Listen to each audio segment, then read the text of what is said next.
It's Kevin Keatsman Uncanceled on 95.7 FM, KCMO Talk Radio. Good morning, Kansas City. Welcome to Uncanceled on 95.7 KCMO Talk Radio. I'm Kevin Keatsman, and I am not a slacker like Rachel Maddow. Pete Mundo, come on.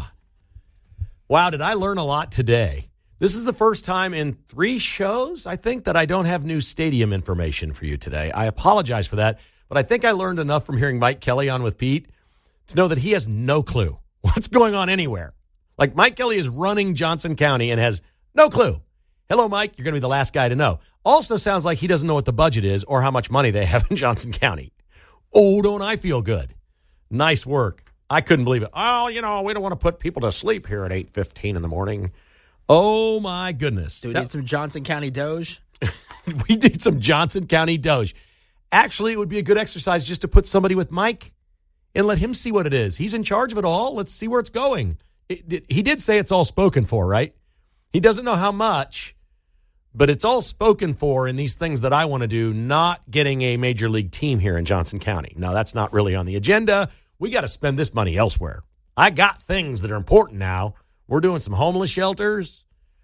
We're doing some benefits. We got some stuff going on here. Great stuff today on Monday in the morning. That was fun. We have a nice show lined up for you today, including a racist pastor in Atlanta. You won't believe this. Coming up in just a few minutes. The polling information, Pete mentioned some polls last hour, briefly, a couple of them. It had like 15 different categories. Republicans win everything. Why doesn't America always vote that way? We're going to get into that, and I'll share some of these stunning numbers with you on our country is not divided. It's not, and I'll prove it to you with the polling numbers. And we will remember a day in 1999 when I was on radio and we had a walkout at Kauffman Stadium. 5,000 people walked out. The announcer who called that game for the Yankees sort of made the event famous with something he called us. He died yesterday at age 68. We will revisit that moment. It is all ahead on Uncanceled, where our headline today is Just Do It. When it comes to marketing, it's hard to think of a more iconic slogan than Nike's Just Do It. There's been a few. Make America Great Again. Certainly Trump, iconic. It will stick forever. You can probably think of some in the back of your mind or that come right to your mind when you start to think of great branding, great slogans, but nothing really like Just Do It. So I got a couple stories here to start the show today. The first one is Elon Musk, Donald Trump, just do it. You've done it. Rip the Band-Aid. Let's go. You've sent the email. These people didn't respond. Musk made it sound like very few responded. If we truly have 2 million government employees and let's say less than half of them responded, fire the rest. Figure it out. Tell them they're all on the payroll for the next 30 days. And over the next 30 days, figure out who has to stay until they're replaced and who can be let go now. Figure all those things out. Here's what you're going to be weeding out. When these people aren't responding right now, they're telling you that they are a hardened socialist liberal working for the federal government. I have listeners to my podcast that are emailing me and they're saying, I worked for the government, or I did work for the government, or my child works for the government. And Kevin, it's not everybody. They're not all bad. I agree with you. I'm going to bet everybody that listens to my podcast that works for the government or knows somebody in their family or circle that works for the government, I'll bet they've emailed. And they're safe. This is so simple and brilliant, what they are doing. It is a way, because look, what does the left love to do? Oh, you're targeting. It's racism. You're a homophobe. Oh, this is political.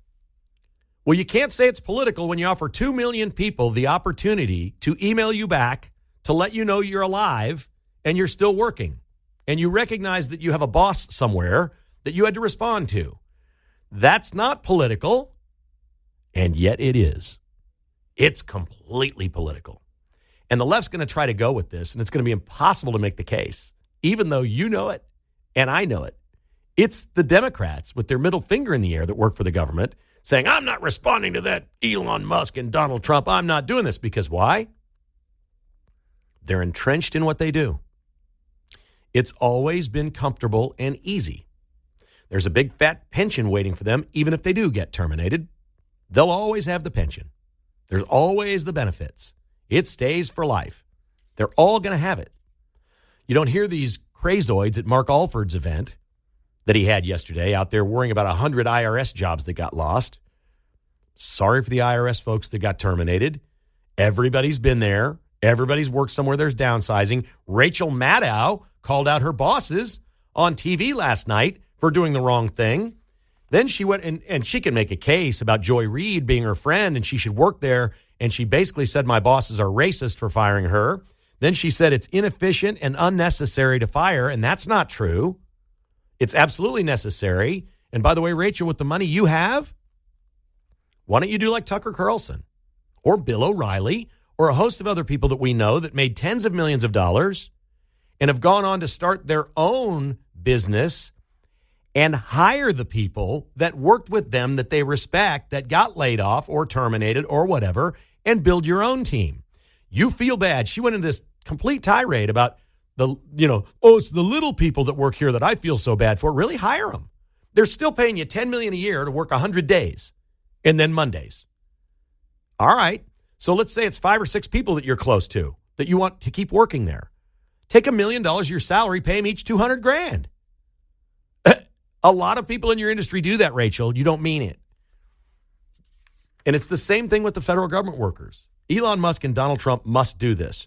They've given a second chance after an inane test that most failed, that Elon Musk called, quote, utterly trivial. And he's disappointed in the response, that people haven't responded. Now they're saying you've got a second chance. I don't think this time you have to do the 5 bullet points. I think you have to. I think the bar is this. Hit send to keep your job. Just put the word reply, in the topic, reply. Hit send and send it back, and you're probably not going to get fired this round. I don't think they're going to do it. I don't think Trump and Elon are going to do it, but my message today is just do it. If they don't respond, mean it this time. You've told them twice. If they're dug in like that, fire them. You can replace them with conservatives that will come to the office, do the work, and work for America. It'll be a whole new federal government. And I'm only talking about replacing a fraction. If you have to replace somebody, you replace them. A key position, because there's going to be people in some key positions that are not responding. Daring you to fire me. It's going to happen, like high-profile people. It's going to happen. I say do it. Do it and know that you can go hire the next generation and you can hire the people that you want. Along those same lines, since our headline is Just Do It, is this story, where apparently we're now winning in a lot of ways in finding bad guys in this country and arresting them and locking them up. This story is from the Mojave Desert in Arizona, USA, where a few weeks ago, 11 criminals boarded a BNSF train. When it stopped, they cut the air brake hose, which shows up on the little lights up there where the engineer is. They'll have to replace that. So the thing stopped, and it stopped for a while. These 11 dudes began unloading the train, throwing everything off to their helpers on the ground, and they stole $500,000 worth of Nikes. There's a brand new shoe called the Nigel Sylvester X Air Jordans 4S. They're about $250 each.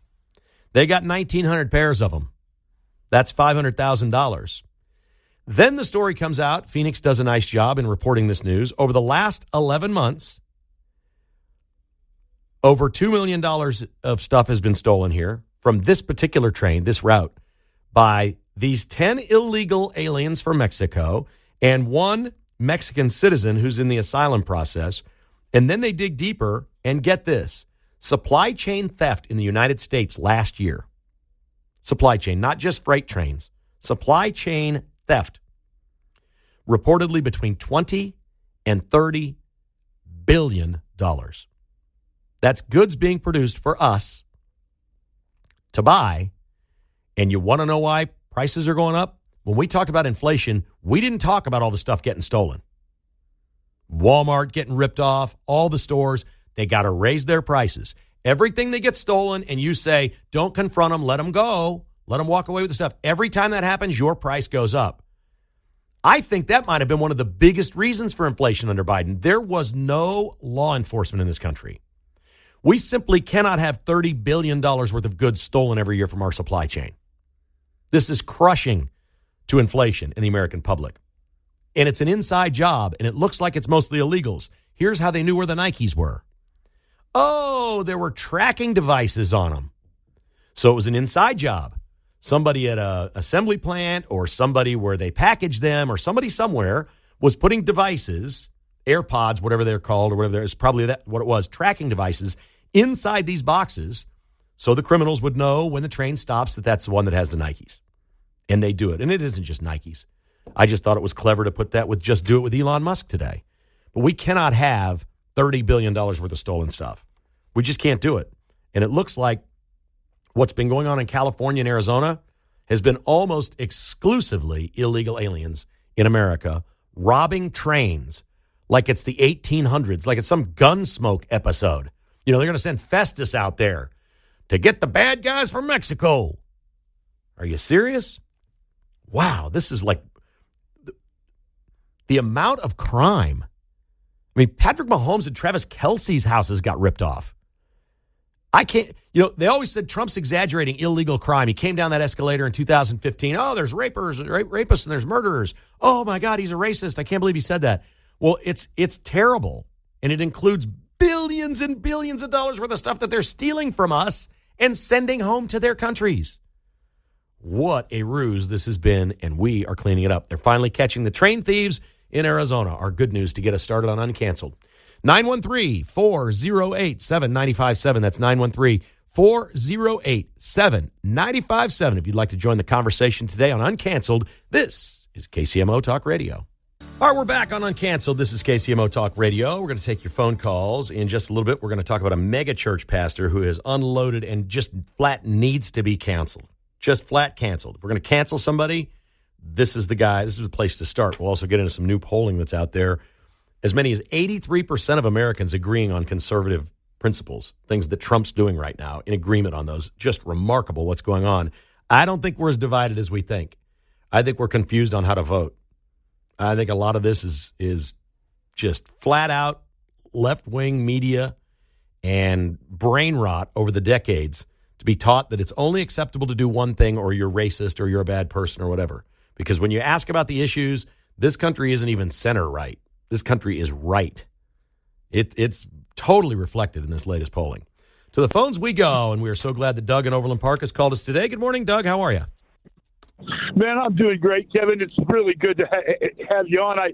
Your show really reminds me of Murphy's old show. It's anything and everything, what's going on in Kansas City. And, man, I sure am enjoying you being back. The point I'd like to make, though, is just like you said, brain rot, bro.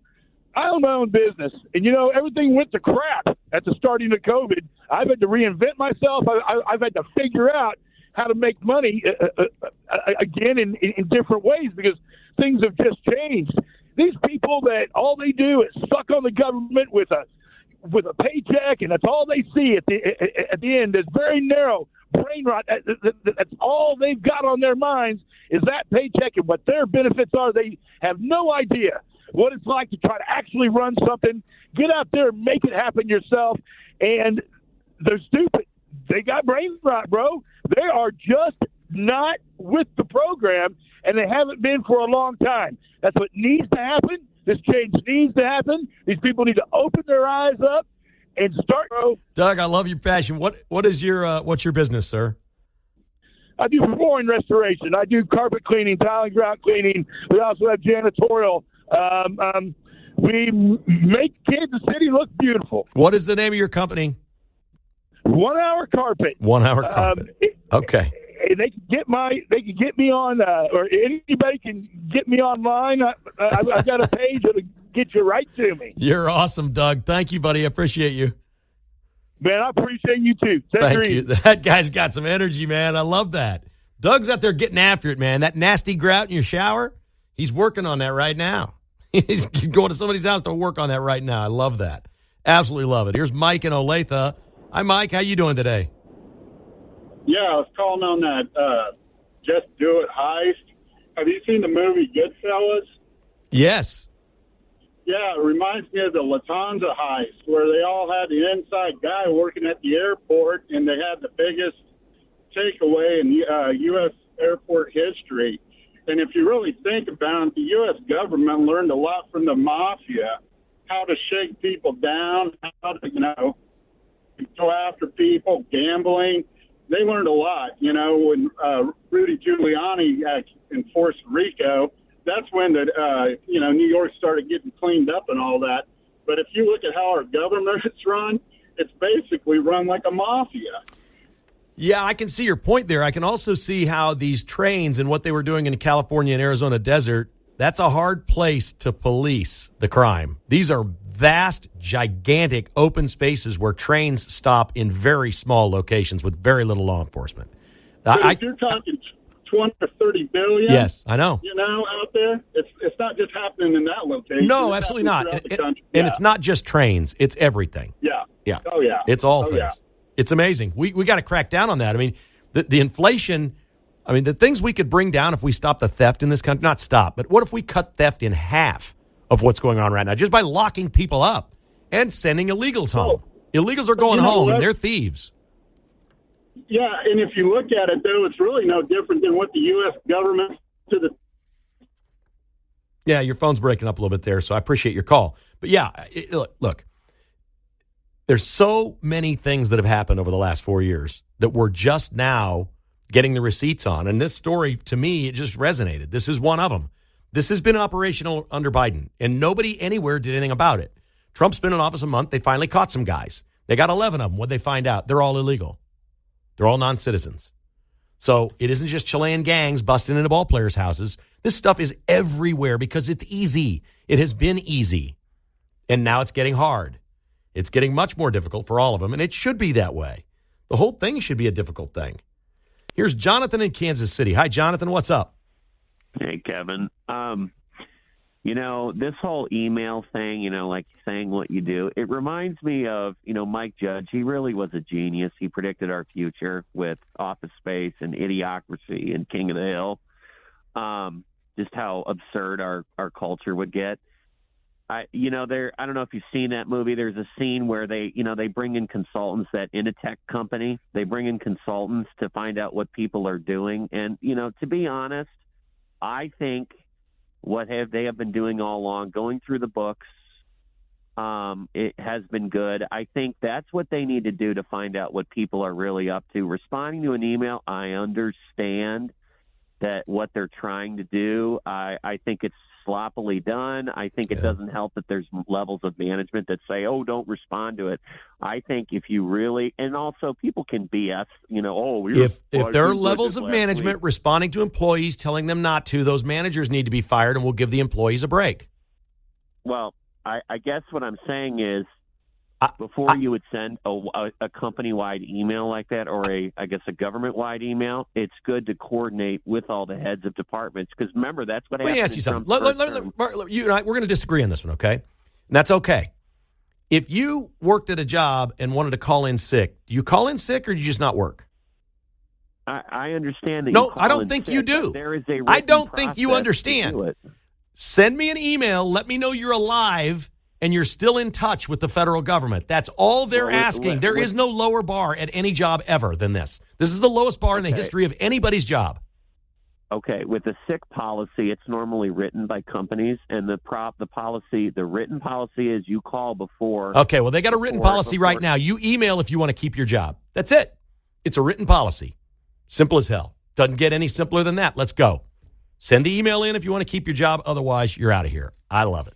The Dan Bongino Show is coming up at the top of the hour. Stick around for that. We'll get back to the phones in just a moment or two. I want to mention a story that I read today that is just unfathomable to me. This is a mega church pastor in a suburb in Atlanta. His name is Jamal Bryant. And he's turned his church into something that,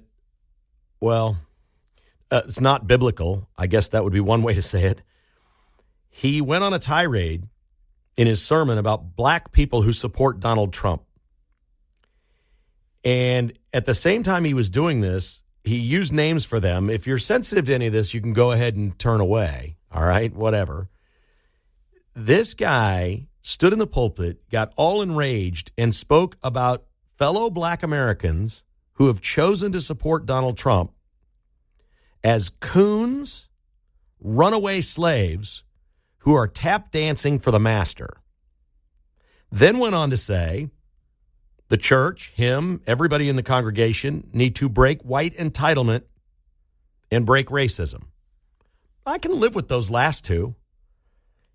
We went through an entire period in this country where we canceled all kinds of people for saying all kinds of things that turned out to be true. What's not true is that it's okay to call somebody coons, runaway slaves, or tap dancers for the master. Under no circumstances, and your skin color doesn't matter to me. You don't do that. It's almost unseemly for me to sit here and read you his quotes. Now factor in, this is in a church where people come to pray and worship. That's just ugly. And this is not a polarized racist country. It simply is not. The polling everywhere shows this. Pete spent some time talking about this on his show earlier today. The numbers are unbelievable. On some of these categories, they're just crazy. How about this? My favorite one of all. 83% of Americans don't agree on anything. Do we agree on that? Yes, we agree on that. 83% say that our federal government should have a balanced budget. Well, that's a very Republican thing. It's a very conservative thing. Democrats don't want that. They've never wanted that. Heck, most Republicans don't seem to want it and have ignored it. But the American public wants it. These numbers are all across the board conservative. 77% of respondents want a full review of all government spending. 81% support deportations of illegal criminals. These are not close numbers. This is not a divided country. When you chop this up into these issues, I challenge anybody to go read the results of the Harvard-Harris poll. These issues, these questions are, is this right or is this wrong? Do you believe in this or not believe in this? And it's pretty hard for anyone to say that the government shouldn't balance its budget. That's 83% of Americans. I'm going to guess only 7 or 8% said no, and then there were 10 that were undecided or had no opinion. These are whopping numbers. This is still a conservative country. These are the things that matter most to people. Crime, same thing, in the 70-some percentile, fighting crime, putting people behind bars, letting people go for small crimes, putting people for big crimes in jail. Americans want this. We are not divided. They're dividing us with mostly their words and their reports. And this pastor's doing nobody a favor. He's certainly not helping the people in his congregation understand if they have a problem at home or they have a problem with their checking account or paying their bills that month or whatever. He's just exacerbating that by blaming someone else. And now we're going to play black people against black people and use terms like this? This is outlandish. I can't even believe it. This pastor should not be allowed to keep going at that church. Somebody has to be in charge and say, you're done. You're unhinged. This is wrong. No matter what your skin color is, you don't use those terms in America today. We all know and respect that. I'm shocked. And this is like the second week in a row we've had a story in the South. The other one was in Tennessee somewhere. And Chattanooga, the pastor melted down and did a similar kind of thing. It's insane. It's embarrassing. It's terrible. And it won't stand. I'm sorry. I'm offended by it. I'm offended by those terms. And the fact that you stand there and use it for what? Political gain? In a Christian church? Shame on you. Seriously. Back to the phones. A lot of folks talking DOGE and government jobs today. This is Mark in Independence. Hi, Mark. How are you today? Hey, fine, Kevin. I really enjoy you and Mondo every day. And I'm 68 years old, but along my lifespan, I was in the Army Reserves for 28 years, so I worked, so to speak, on the government side.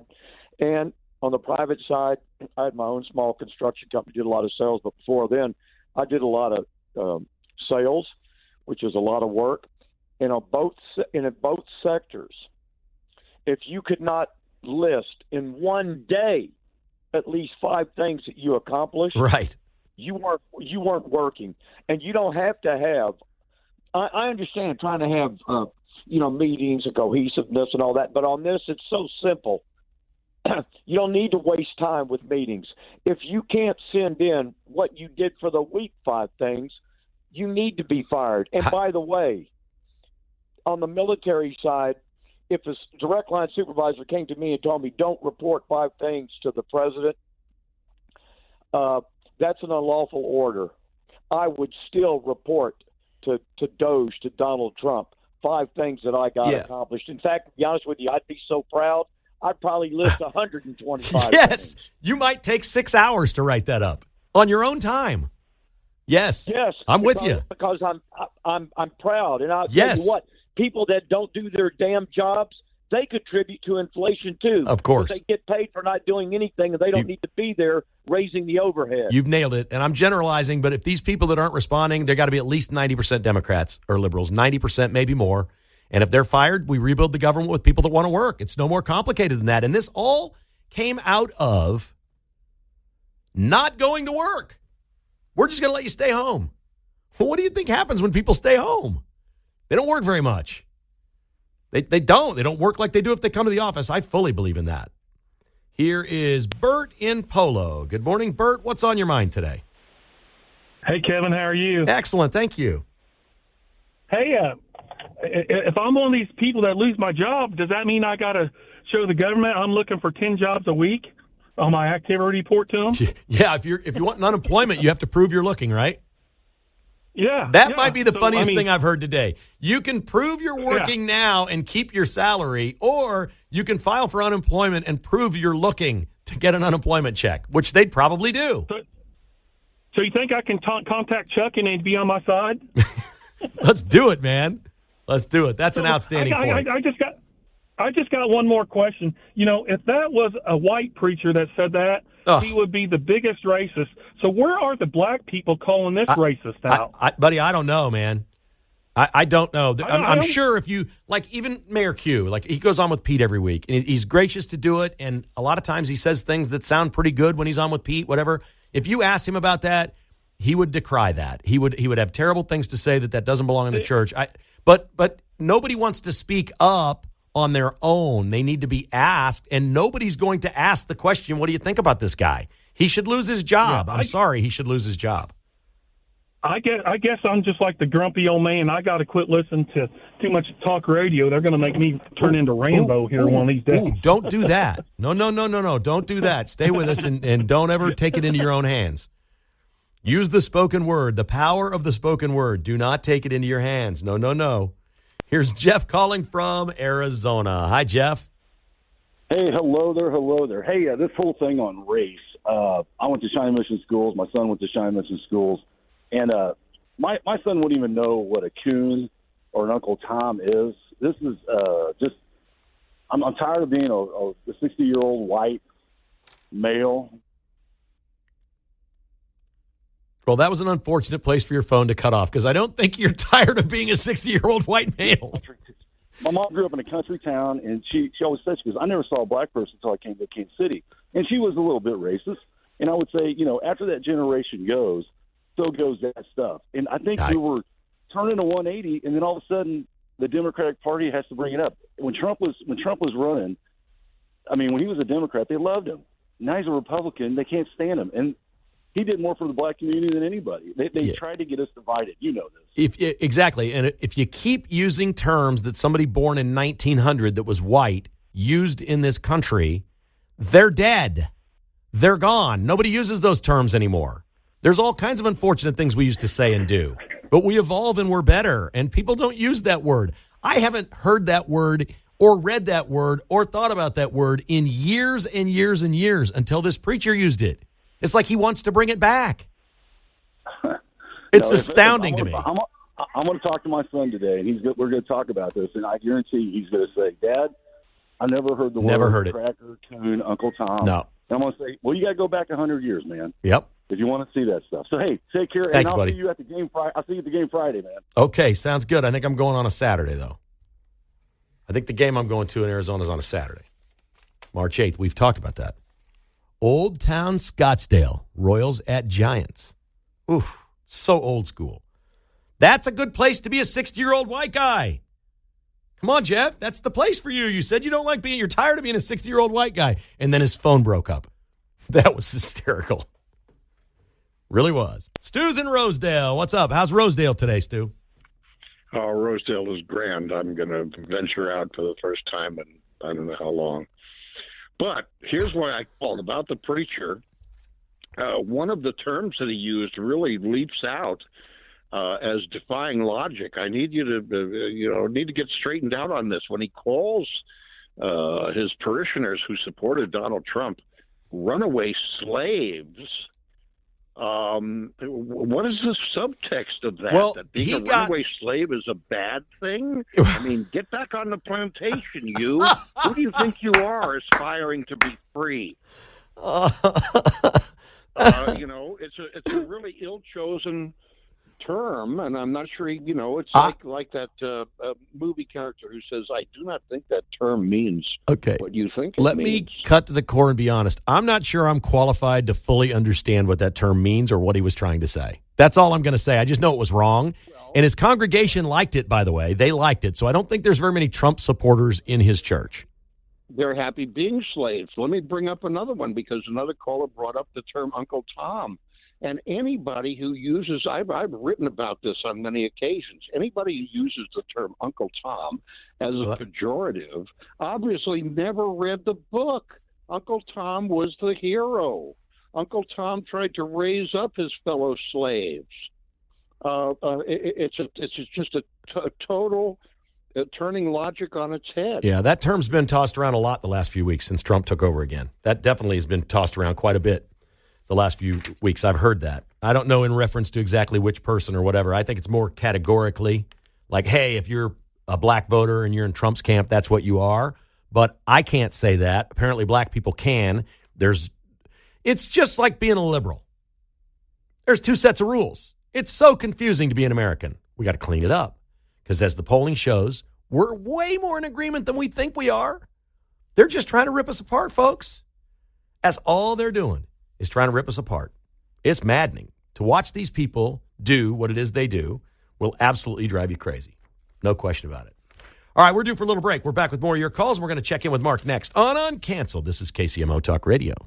All right, back to the phones. We're also going to check in with Mark this segment. This is John in Independence. Hello, John. How are you? Oh, pretty good. Yourself? Excellent. Thank you. Hey, I was just wanting to go into a little further what your thoughts were about the email that was sent out. And my wife, she works for Homeland Security, and she got that email, and then she got an email directly after that saying, do not reply to it. Who sent that to her?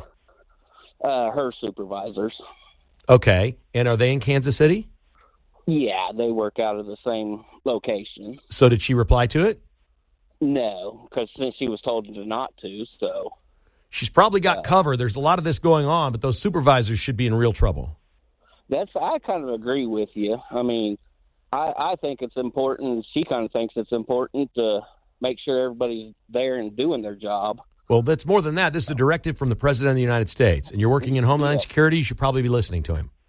Yep, I agree. And she did too, but she didn't reply because her supervisor said not to. It isn't my choice to make, and it's not for me to state. I just want the listeners, if they're thinking this, if it were me, I would reply.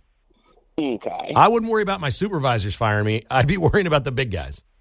Right. Yep. Okay. Well, I'll relay that to her. Just, hey, last week I worked on this. Well, unless it's top secret stuff. It's Homeland Security. She can't put that in an email, but it's like, hey, I worked 48 hours last week or something like that. Just anything. That'd be me, but I don't have her do it because I said I would.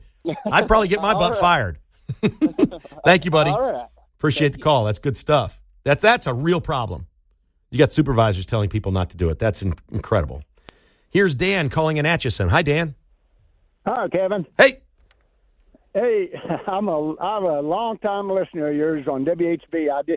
I was just telling the call screener I did not know you had a show. All right. Well, glad to have you. The other day, while I was trying to find something to listen to after the Chiefs debacle, I didn't want to listen to that stuff. So right. I went looking for something to listen to, and I heard something. I thought, man, I know that voice. Who is that guy? And I listened and listened and listened, and I finally somebody called you and called you Keats. I thought, oh my God, that's Kevin Keatsman. That is.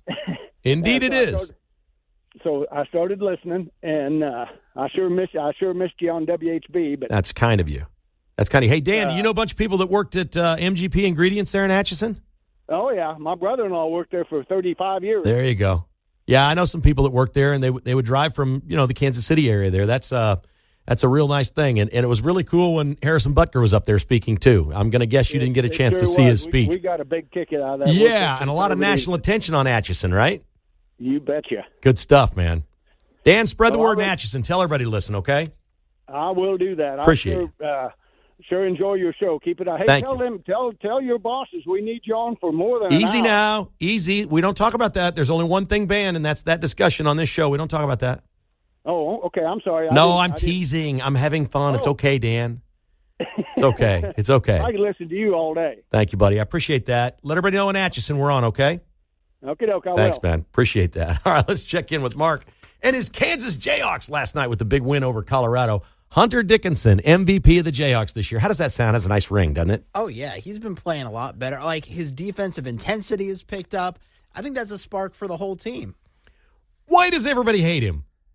I've never hated him. I just wish that he would go after more rebounds, and he's been doing that the last couple of games.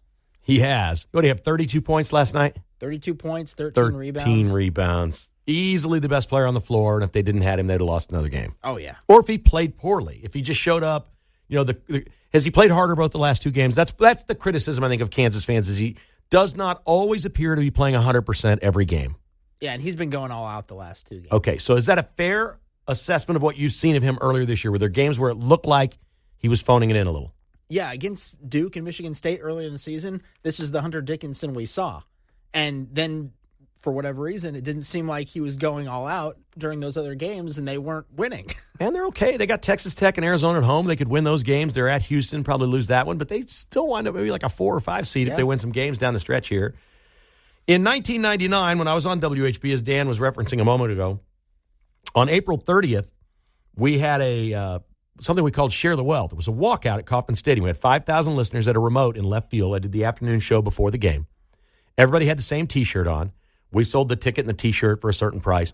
And in the 5th inning, one by one, out of each aisle, we left the game in protest of the salary disparity between large market and small market teams. David Glass had just purchased the team. He was on board with it, although he never had a statement, wouldn't do an interview, whatever. Wanted to change baseball and make it better for places like Kansas City. We did the walkout. It was fun. The announcer for the Yankees that night made a big deal all night long on their television broadcast to make fun of us as yokels from the Midwest that don't know squat about baseball, and then he referred to us as beer-swilling yahoos. Things didn't go viral in those days, Mark, but Melissa Stark was there. She did a live shot. Afterwards, they played that, and for 2 or 3 days on ESPN, they kept playing the clip of us walking out and beer-swilling yahoos from Al Troutwig, who you've never heard of, right? Yeah, no. Died yesterday at age 68 of cancer. He was a longtime icon in New York sportscasting. And, we were mad at him at the time.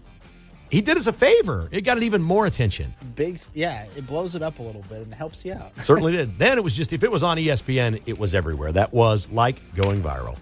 Dan Bongino is up next. Thanks for making this a great show. A lot of great calls today.